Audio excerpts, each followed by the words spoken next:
Barakatha Yahweh, Barakatha Yahweh Shai, Barakatha Yahweh, Barakatha Yahweh Shai, Barakatha Yahweh, Barakatha Yahweh Shai, Barakatha Yahweh, Barakatha Yahweh Shai, Call Halal Yahweh, Bahashem, Yahweh Shai, Bahashem, Rakah, Quadash. Double honor to the apostles, the bishops, the elders, the great millstone. Shalom, mercy, and safety to all of the Akim on the highways and byways, preaching the word in sincerity and in truth, and a healthy shalom to the elect. My name is Rawai, and I'm back with another lesson through the Spirit, Lord willing. It is edifying. So, quick lesson going into what is pretty much known by all of the believers, and what's known by many of the believers is that Babylon is finished. America is absolutely finished. Okay, so you know, the spirit on the people, they're crying out. You know, they're lashing out against the system and the ways of the system, and you know, the prophecy of Babylon falling, the prophecies of civil unrest and sedition among men. It's happening.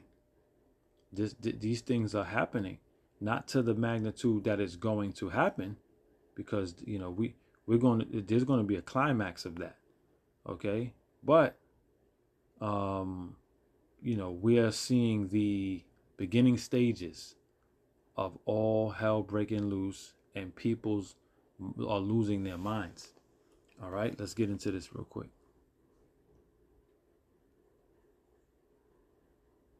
There's something wrong in this country telling people it is okay to work 3 jobs, not see your kids, not see your loved ones, not take a vacation, and God forbid you get sick.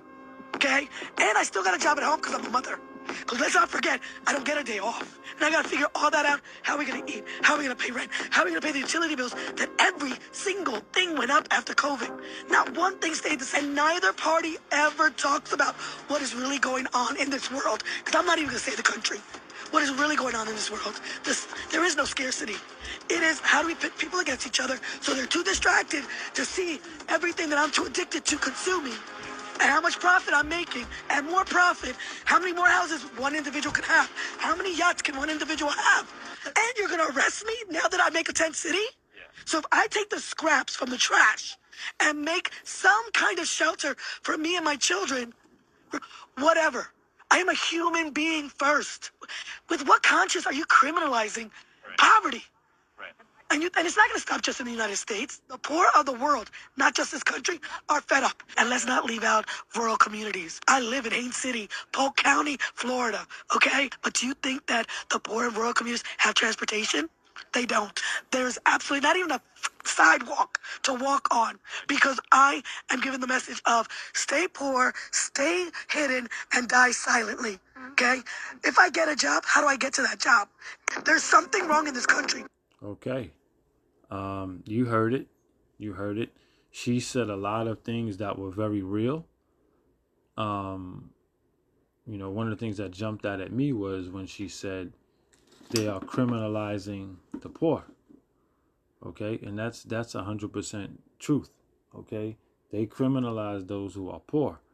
All right, she mentioned she's trying to make a tent city. She can't afford rent, so she's living, I guess, creating a tent living outside wherever she's at, and you'll go to jail for that. Right, so that's criminalizing poverty. They'll throw your ass in jail for just trying to make a way and provide shelter for your family. You know what I'm saying? So this place, Babylon the Great, America, is circling down the drain, man. And the hearing the minds of the people, which we relate to this.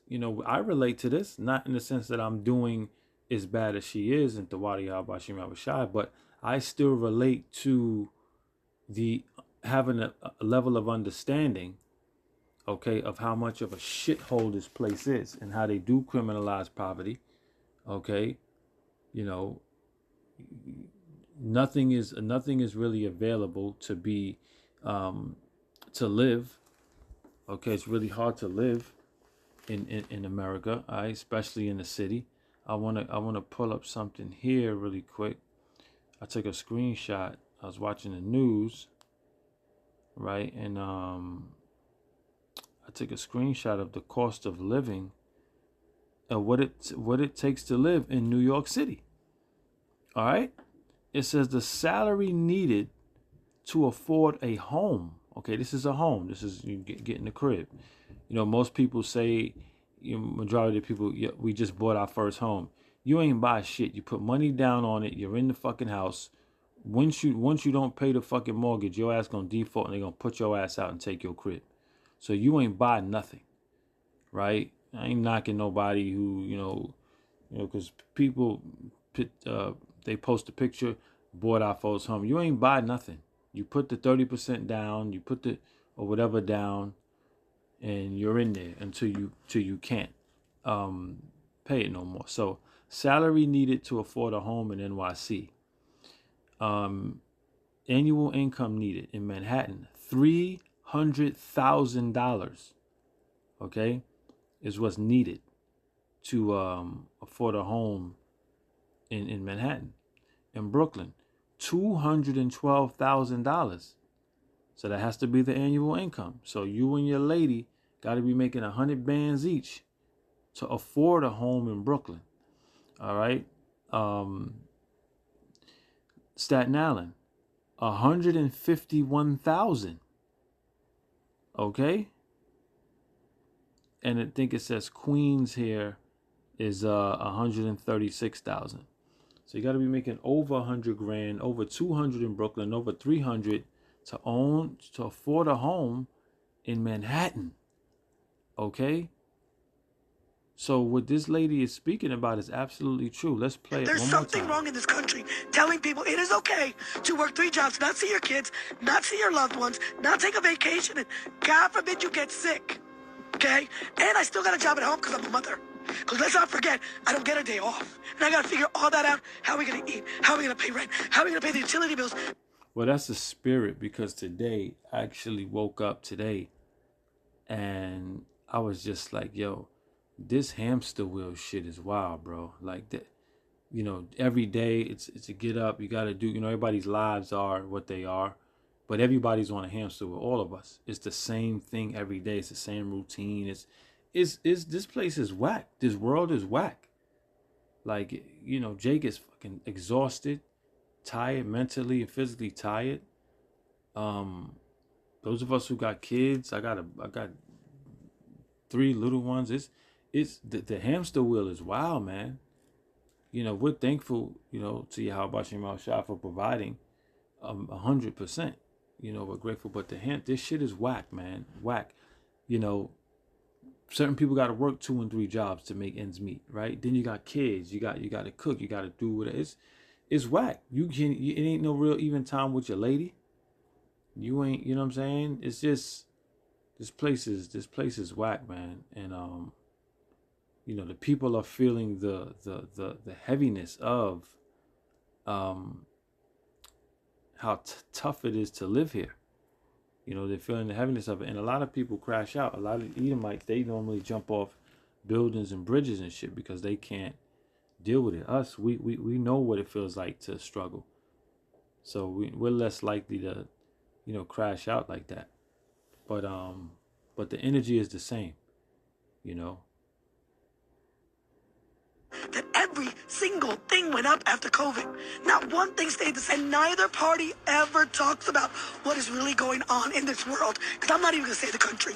What is really going on in this world? There is no scarcity.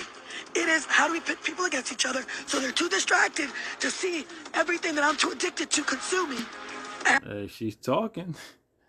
I don't think that's no Edomite. But who knows? But she's talking. She's talking right. The distractions, okay? Everything went up after COVID. She's right. She's right. It's wild out here, man. They're pinning people against each other. This lady's talking, man. Okay? Exposing Esau Edom and his system.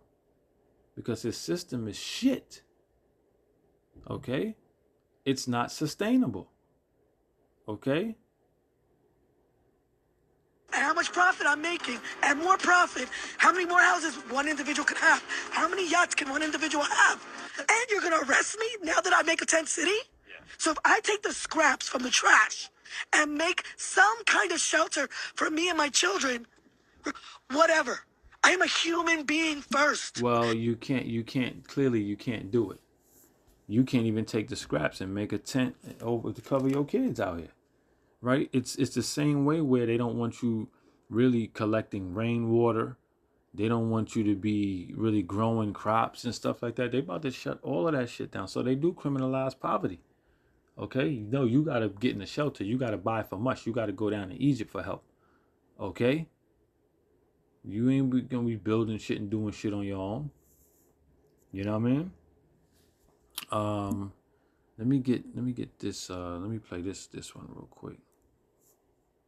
I feel like only in America can you need medical assistance that you can't afford to get. And in order to get government help, you have to make under a certain amount. So if you're someone who's like makes $60,000 a year, you don't qualify for any fucking help, but you can't actually afford to get your child the services that they fucking need. But if I quit my job and I go work for McDonald's, I can live off the government and then she can have the help that she needs. Make it make sense. Make it make sense. Yeah, so you know, I don't want to shit on the chick, but my first thought is cry me a river, bitch. But but she's right. She's right. The system is really fucked up because I mean, I can go so many different lanes with this lady. Where's the father, whatever, but I'm not gonna go there. For the sake of this lesson, she's right.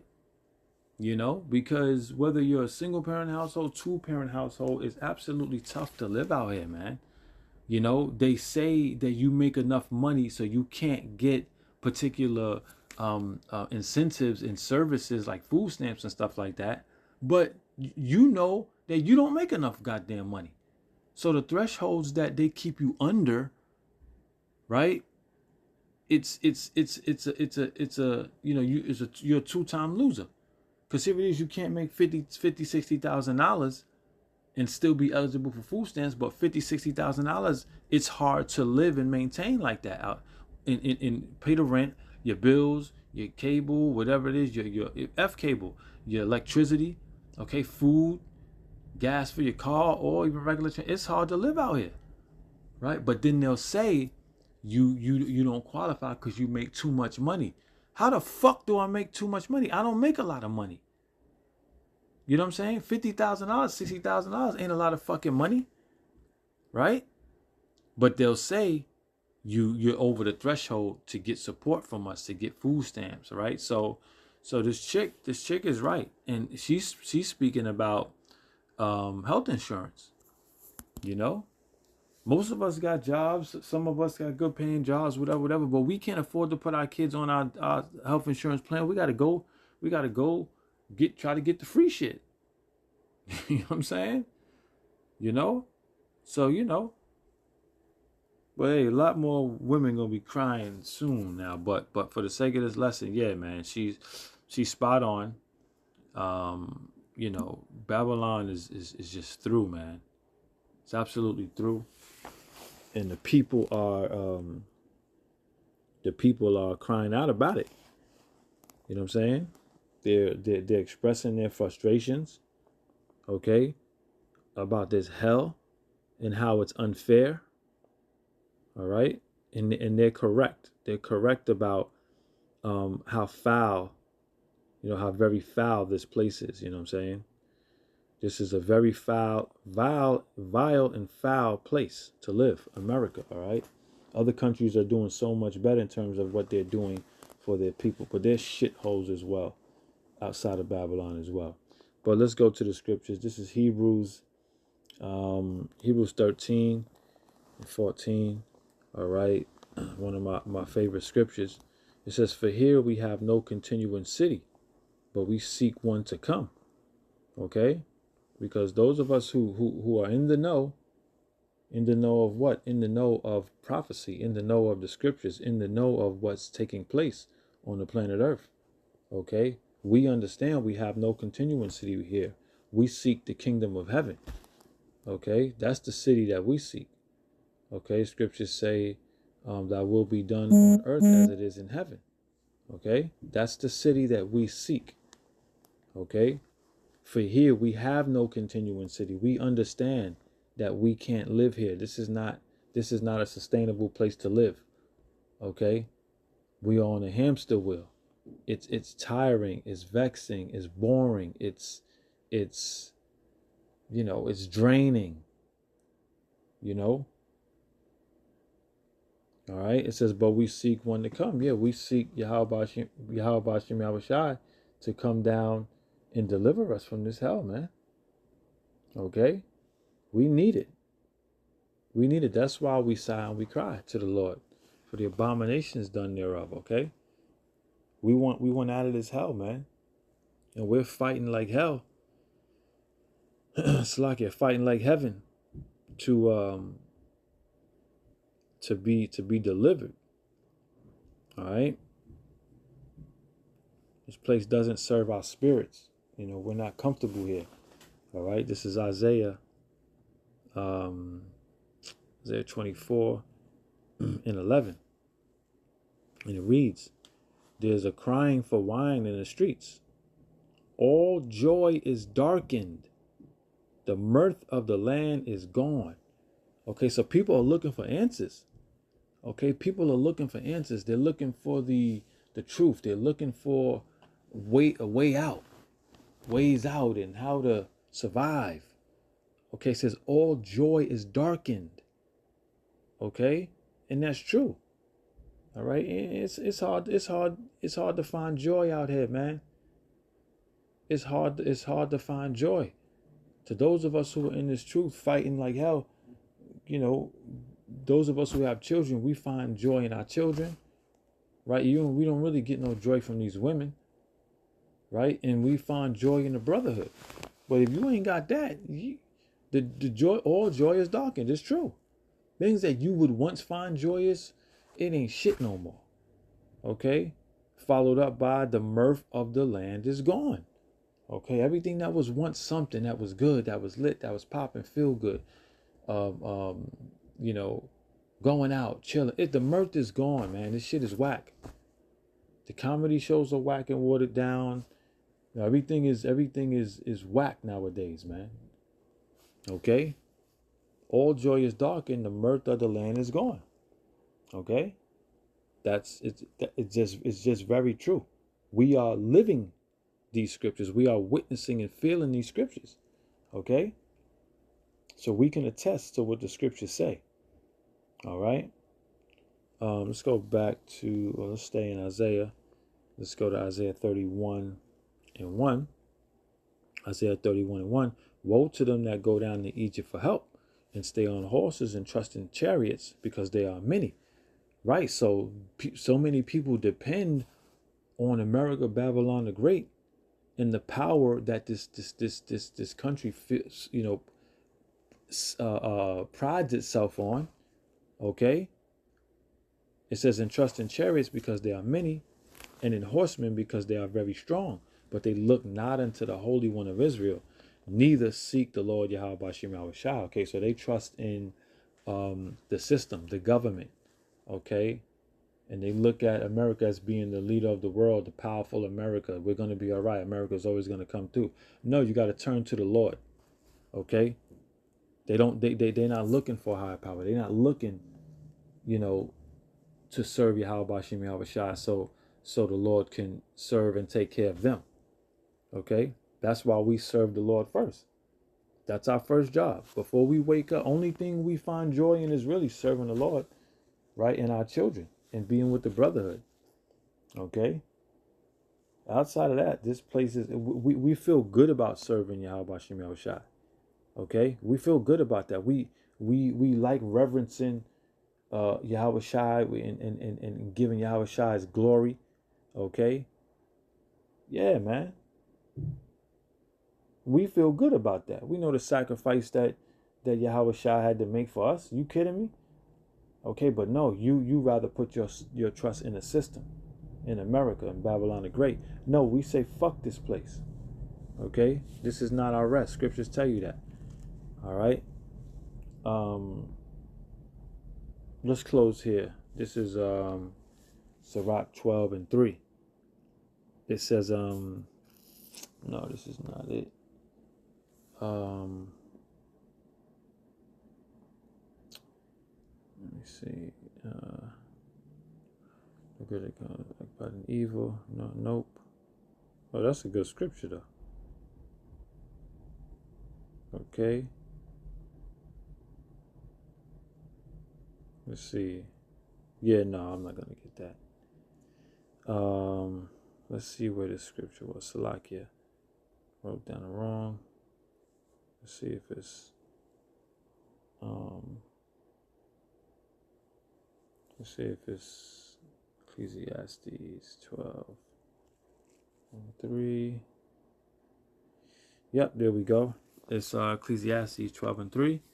In the day when the keepers of the house shall tremble, okay, and the strong men shall bow themselves, and the grinders cease because they are few, and it ain't really no work out here.